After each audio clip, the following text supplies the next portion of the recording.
भाई न्यूयॉर्क में उतरते ही आपने सबसे पहले जो है ना वीकली पास ले लेना है। $34 का मिलेगा, इस मशीन से आपको मिलेगा। कैसे मिलेगा? सिंपल है, स्टार्ट करो, इंग्लिश सेलेक्ट करो, मेट्रो कार्ड पे जाओ, रिफिल नहीं करना है, get info, get new card click करो, अनलिमिटेड राइड वाले पे करो। 7 डे $33 का है, ठीक है। 30 डे 127 का है।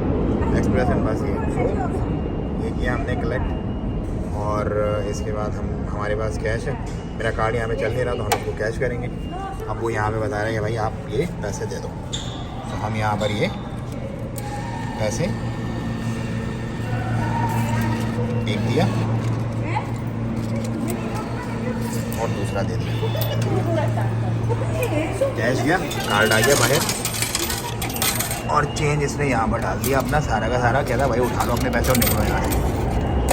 ये चीज़ मेरे अजीज, अब ये हमारा हफ्ते के लिए समझ लो पूरा चिल प्रोग्राम हो गया। तो आजा भाई, आने के लिए तैयार नहीं। तो ये आपके भाई का कार्ड आ गया पूरे हफ्ते का।